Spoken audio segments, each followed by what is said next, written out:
The thing that still bothers me isn't the footsteps. It's the fact that everyone else in that building already knew something was wrong, and they chose not to tell me. I wish I had understood that sooner, because the footsteps weren't the scariest part. The scariest part was realizing they were never surprised to hear them. I moved into that apartment in the middle of winter. A small building, an old street. Nothing unusual, at least. That's what I believed. The rent was cheap, the location was convenient, and after a difficult year, I just wanted somewhere quiet, somewhere simple, somewhere I could disappear for a while. For the first few weeks, everything was normal. The building was old, the kind of place where wooden floors complained under your feet, and pipes made strange noises at night. Nobody thought much about it. Old buildings make sounds. That's what everyone says. Until the night, the sounds start making sense. I first heard the footsteps a little after midnight. Just a few slow steps above my ceiling. At first, I ignored them. I assumed it was a neighbor. Someone walking around their apartment. Someone who couldn't sleep. A normal explanation. But then it happened again. The next night. And the night after that. By the end of the week, I noticed something strange. The footsteps always started at exactly 12:47 a.m. Not around that time. Not approximately. Exactly. Every single night. At first, it sounded like someone pacing. Slow steps, back and forth, back and forth. Sometimes it lasted 15 minutes, sometimes an hour. Sometimes I heard something heavier, like furniture being moved, a chair dragged across the floor, something being pushed, something being placed down. Then, silence. Eventually, I stopped paying attention, because when something happens every night, your brain starts accepting it. Even things that shouldn't exist. Until one evening, in the laundry room. I was folding clothes when I casually mentioned it to an older woman who lived on my floor. I laughed and said, "The guy upstairs must never sleep." She stopped folding. Slowly, she looked at me. "What guy?" I smiled, thinking she was joking. The person living above me. For a few seconds, she just stared. Then she looked away, picked up her clothes, and walked out. She never answered. The entire conversation lasted less than 10 seconds. But I couldn't stop thinking about it. A week later, I finally asked the building manager. Not as a complaint, just curiosity. I explained about the footsteps, the pacing, the noises every night after midnight. Then I told him my apartment number. And the moment I did, his expression changed. It wasn't confusion. It wasn't surprise. It was recognition. Like he had been expecting this conversation. Then he said, "There isn't an apartment above yours." I laughed, because I thought he was joking. He wasn't. "There isn't," he repeated. "Not above your unit." I didn't know what to say, so I left, feeling confused, and honestly, a little embarrassed. That night, I searched for the building plans online. After digging through old documents, I found the original layout. The manager was right. There was no apartment above mine. No bedroom, no living space, no tenant. Only an empty structural area. Storage, maintenance access, nothing more. I stared at the screen for several minutes, trying to find a normal explanation, because there had to be one. There always is. At least, that's what I wanted to believe. Then, 12:47 a.m. arrived, and the footsteps started again. Back and forth, back and forth. But this time, I listened differently, because now I knew there was supposed to be nobody there. I sat in the darkness, trying to understand where the sound was coming from. And that's when I realized something. The footsteps weren't coming from the ceiling. They were coming from inside a room. A room that didn't exist. After that night, I couldn't think about anything else. The footsteps had become a routine, but now I was waiting for them. Every night, I checked the clock, waiting for 12:47 a.m. I started noticing details I had ignored before. The footsteps always followed the same path. 3 steps toward one side, a pause, then 3 steps back. Over and over again. Like someone was trapped inside the same routine. One night, I decided to test something. When the footsteps started, I turned on my bedroom light. The sound stopped immediately, not slowly, not after a few seconds. Immediately. I stood there, holding my breath, waiting. Nothing. Then I turned the light off. A few moments later, the footsteps started again. I repeated the test several times. Every time, the same result. Light on. Silence. Light off. Footsteps. By then, I wasn't just curious anymore. I was uncomfortable, because whatever was above me was reacting. It knew. The strangest part wasn't the noise. It was everyone else's reaction. Whenever I mentioned it, people changed the subject. Nobody asked questions. Nobody looked confused. Nobody said, "That's impossible." They acted like they had already accepted it. Like I was the only person who didn't know the rules. One night, around 2 in the morning, I finally decided to find the source. The building was completely silent. The hallway lights flickered above me. The air felt colder than usual.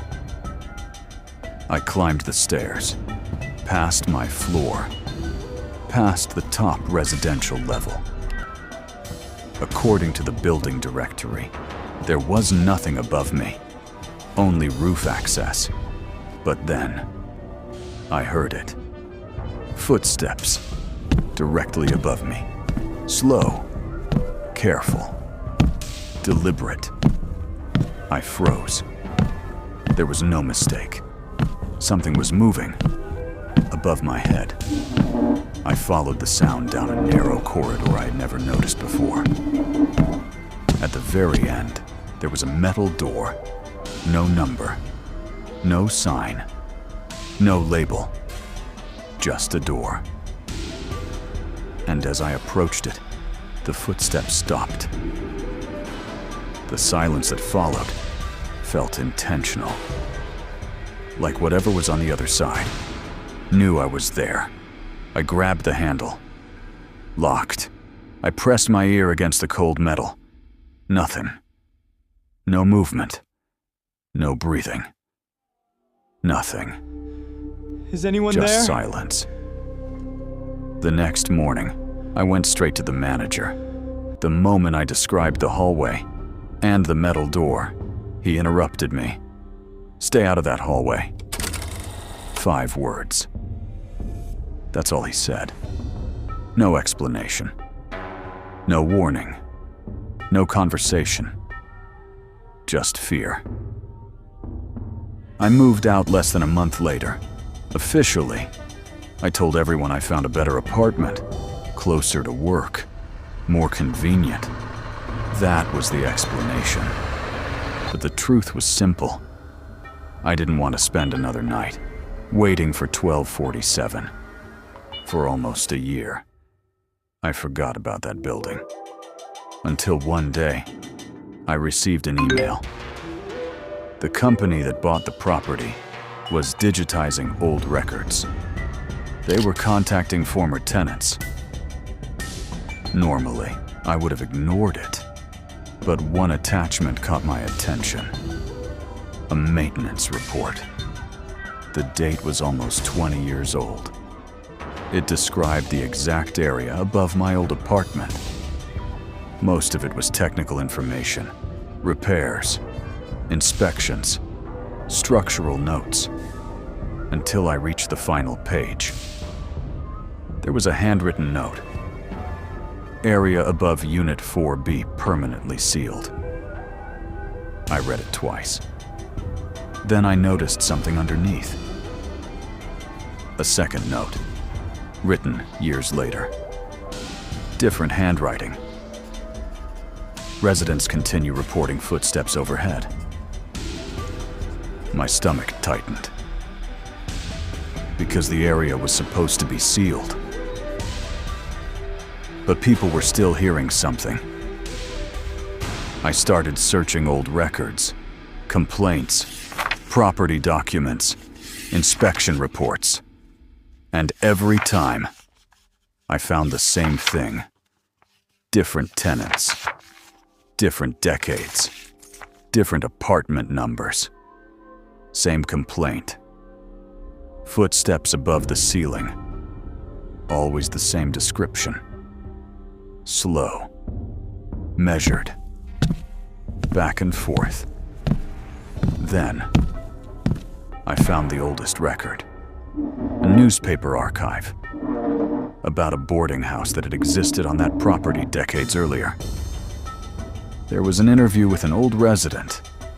Most of it was meaningless. Until I read one sentence. A sentence that made my hands go cold. Stay out of that hallway. The exact same words. The exact same warning.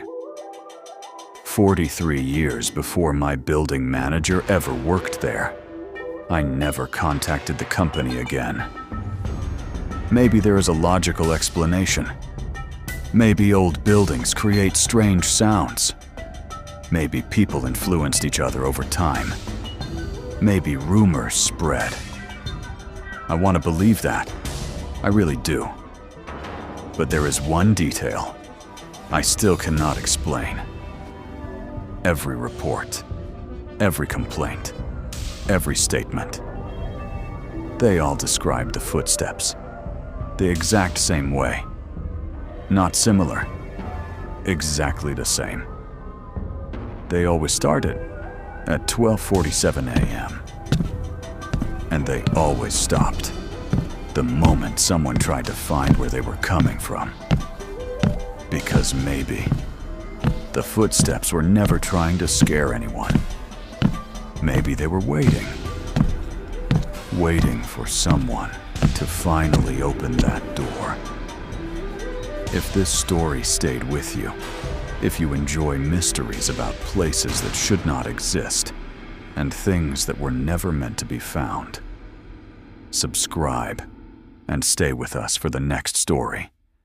Because sometimes, the most terrifying things are not the things we see. They are the things everyone else already knows about. And sometimes, the doors we are warned not to open are the ones that have been waiting for us. The reason I left that cabin wasn't because of the house across the lake. It was because someone stood on my dock in the middle of the night, and the footprints they left behind didn't make any sense.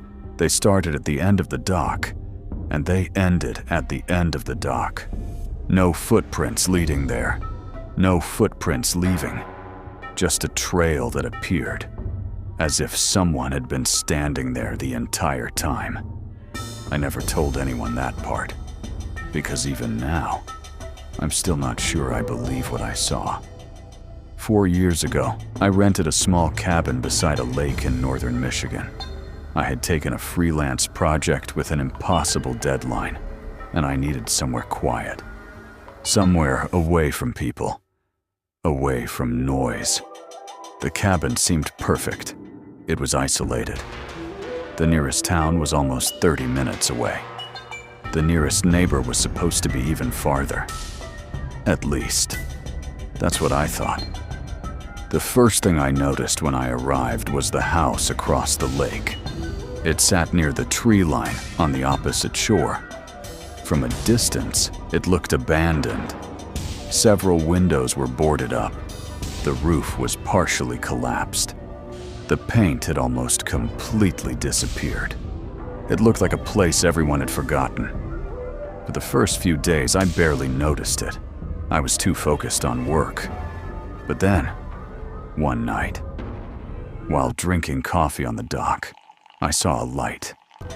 One small yellow light, glowing from an upstairs window. I remember staring at it, because the house looked completely empty. Still, I convinced myself there was a simple explanation.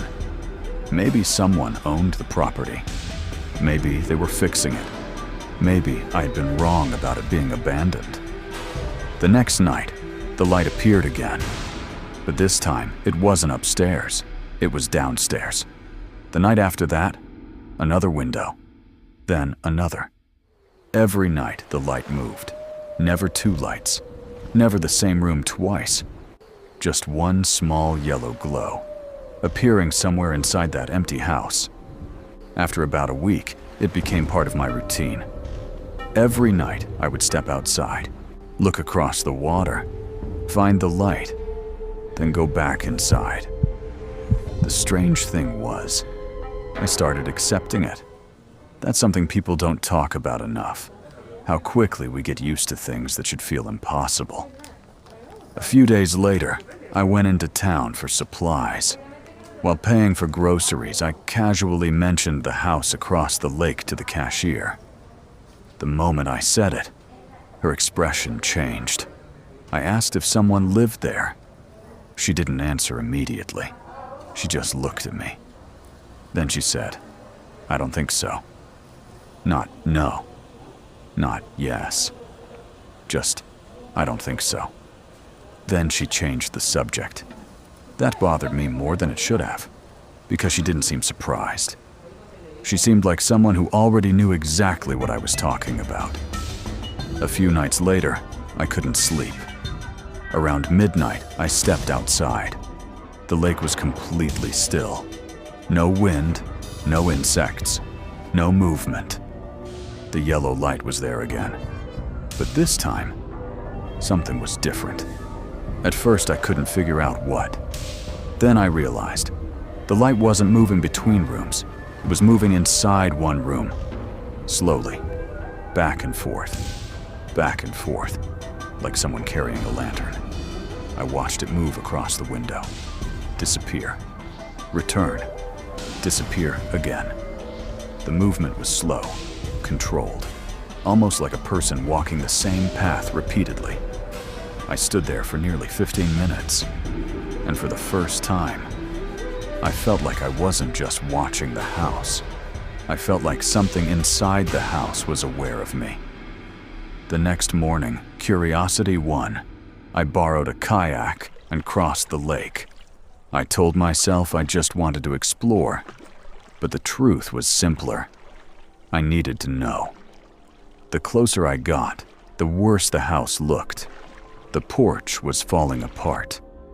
Broken glass covered the ground beneath the windows. The walls were damaged. Nothing about the place suggested anyone had been living there. I walked around the entire property. No vehicles, no tools, no furniture, no signs of human activity. Then I noticed something. The power lines. They weren't connected. The cables leading to the house had been cut years ago. They were hanging loose from the pole. The house had no electricity. I stood there staring at those wires, trying to find an explanation. A generator, a battery, someone hiding there. Anything. But nothing made sense. That evening, the light came back. I watched it longer than before. Hours passed. Then, around 1 in the morning, the light suddenly disappeared. The house went completely dark. I remember feeling relieved, like whatever strange thing had been happening was finally over. Then, another light appeared. Outside, near the shoreline. I froze, because it wasn't inside the house anymore. Someone was carrying it, and they were walking toward the lake, toward me. From that distance, I couldn't see a person, only the light, moving slowly through the darkness, step by step, closer. Then it stopped, directly across from my cabin. The light didn't move, it just stayed there, facing me. And I had the strongest feeling that someone was standing behind that light, watching my cabin, watching me. I went inside immediately. I locked every door, closed every curtain, and for the first time since arriving, I was genuinely afraid. The next morning, I found the footprints. They were on my dock, wet footprints, clear enough to see the shape of individual toes. They started near the middle of the dock, continued to the very end, and stopped. There were no footprints coming from the shore, no footprints going back, only a trail that seemed to begin from nowhere. I searched the shoreline. Nothing. I searched around the cabin. Nothing. Only the dock. That afternoon, I packed my things. I left before sunset. And even though I told myself there had to be a logical explanation, I knew one thing. I didn't want to spend another night waiting to see what happened at that lake. End of part 1. For months after I left the cabin, I tried to forget what happened, and for a while, I almost succeeded. I told myself there had to be an explanation. Maybe someone had been secretly using the abandoned house. Maybe the footprints were caused by something I didn't understand. Maybe fear had changed the way I remembered things. That was easier to believe, because the alternative was much worse. But eventually, curiosity brought me back. Not physically. Online, I started searching property records, old documents, county archives, anything connected to that house across the lake. And that's when I found something strange. According to official records, the property had been condemned more than 10 years earlier. The utilities had been permanently disconnected. The house was considered unsafe. No electricity, no water, no legal occupants. Nothing. I stared at the documents for a long time because I already knew what they meant. The light I had been watching should not have existed. But then I found something else, an old inspection report. Most of it was ordinary. Structural damage, safety concerns, maintenance issues. Until I reached the handwritten notes at the bottom, there was only one sentence. Multiple reports of lights observed inside property after closure. That was it. No explanation. No investigation. No conclusion. Just a sentence sitting there, as if nobody wanted to ask the next question. I kept searching, and eventually, I found an old newspaper article about a fisherman who disappeared on the lake years earlier. His boat had been recovered, but he hadn't. According to the article, before he disappeared, he had told several people about seeing a light inside the abandoned house. Everyone thought he was joking. A week later, he vanished. I closed the article because suddenly, my experience didn't feel unique. It felt like part of a pattern. Different people, different years, same house, same light, same feeling that something was watching from across the water. I wanted to believe it was all coincidence. I needed to believe that. Because there are some things your mind refuses to accept.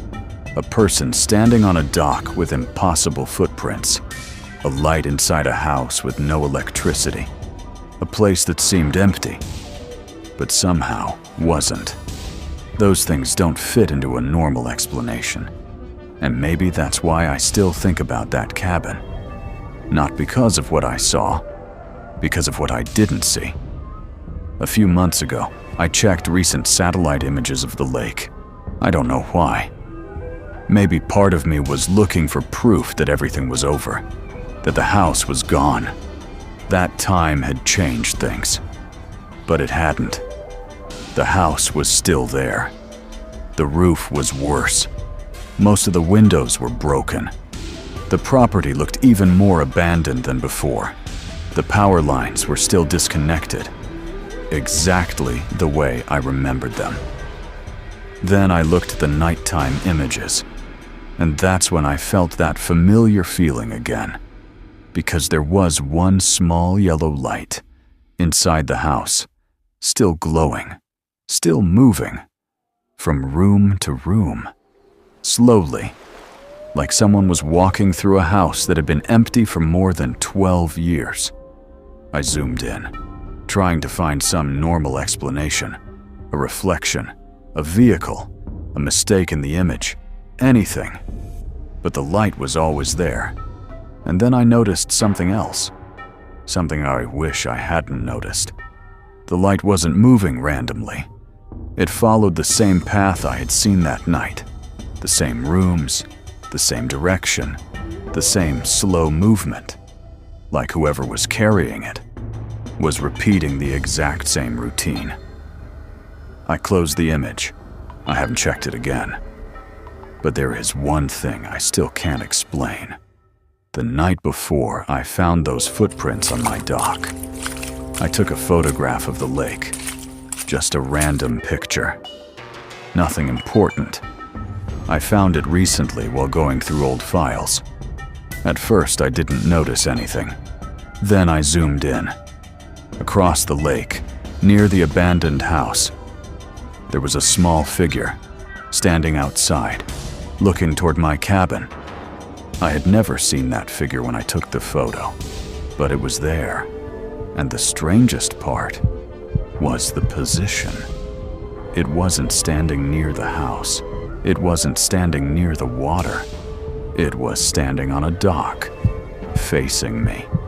The same dock where I found the footprints the next morning. I don't know what was happening at that lake. I don't know who or what was inside that house. Maybe someone was living there in secret. Maybe someone found a way to create light without electricity. Maybe there is an explanation that I haven't discovered yet. But every explanation has the same problem. The footprints, they still don't make sense. Because whoever stood on my dock that night didn't walk there. And they didn't walk away. They were simply there, waiting.